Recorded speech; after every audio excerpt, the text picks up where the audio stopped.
ഇന്ന് നമ്മളിവിടെ ഒരു സിമ്പിളായിട്ട് 10 മിനിറ്റ്സ് കൊണ്ട് ഉണ്ടാക്കാൻ പറ്റുന്ന ഒരു ഒഴിച്ചുകറിയാണ് കാണിക്കുന്നത്.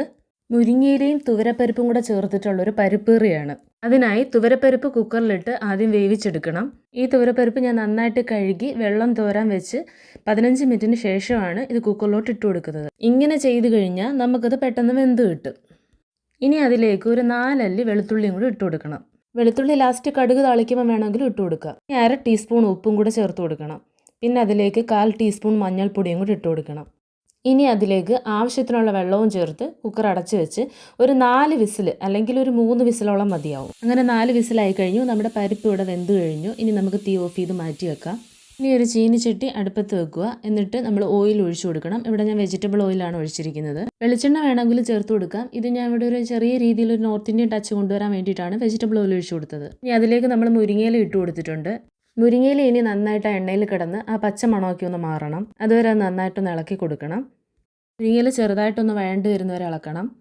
അതിനി നന്നായിട്ട് വഴണ്ട് വരുമ്പോൾ അതിലേക്ക് ഒരു 1/4 ടീസ്പൂൺ മഞ്ഞൾപ്പൊടിയും കൂടി ഇട്ട് കൊടുക്കണം. മഞ്ഞൾപ്പൊടി ഇട്ടതിന് ശേഷം നന്നായിട്ട് ഇളക്കി കൊടുക്കണം. ഇനി അതിലേക്ക് ഒരു 1/2 ടീസ്പൂൺ മുളക് പൊടിയും കൂടി ഇട്ട് കൊടുക്കണം. അത് ഓപ്ഷണലാണ്. എന്നിട്ട് അതിലേക്ക് 1/4 ടീസ്പൂൺ ഉലുവാപ്പൊടിയും കൂടെ ചേർത്ത് കൊടുക്കണം. എന്നിട്ട് ഇതെല്ലാം കൂടെ ചേർത്ത് നന്നായിട്ട് ഇളക്കി കൊടുക്കണം. പൊടികളുടെ പച്ചമണം മാറിയതിന് ശേഷം നമ്മൾ വേവിച്ച് വെച്ചിരിക്കുന്ന തുവരപ്പരിപ്പും കൂടെ ചേർത്ത് കൊടുക്കണം. പരിപ്പ് കറി എപ്പോഴും ഒരു മീഡിയം രീതിയിൽ കുറുകിയിരിക്കണം. ഒരുപാടങ്ങ് ലൂസാവാനും പാടില്ല, ഒരുപാടങ്ങ് കുറുകിയിരിക്കാനും പാടില്ല. ഒരുപാട് കുറുകിയിരിക്കേണ്ടെന്നുണ്ടെങ്കിൽ നമ്മൾ കുറച്ച് ചൂടുവെള്ളം കൂടെ ആഡ് ചെയ്ത് കൊടുത്താൽ മതി.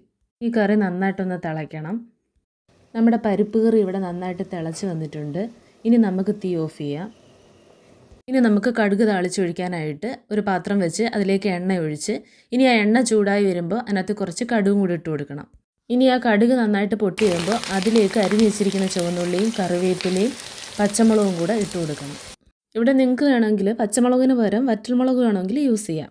ഇനി അതിലേക്ക് 1/4 ടീസ്പൂൺ ജീരകവും കൂടെ ചേർത്ത് കൊടുക്കണം. ജീരകം ചേർക്കുമ്പം ഒരു നല്ല മണവും നല്ല ഫ്ലേവറുമാണ്. ഇതെല്ലാം കൂടെ നന്നായിട്ടൊരു ഗോൾഡൻ ബ്രൗൺ നിറം ആകുമ്പോഴത്തേനും നമ്മൾ ഈ കറിയിലോട്ട് ഒഴിച്ചു കൊടുക്കണം. അങ്ങനെ നമ്മുടെ മുരിങ്ങയില പരിപ്പ് കറി ഇവിടെ റെഡി ആയിട്ടുണ്ട്. വളരെ പെട്ടെന്ന് തന്നെ ഉണ്ടാക്കാൻ പറ്റുന്നവയാണ്. ഇത് നമ്മൾ തേങ്ങ ചേർത്ത് നാടൻ രീതിയിലും ഉണ്ടാക്കാറുണ്ട്.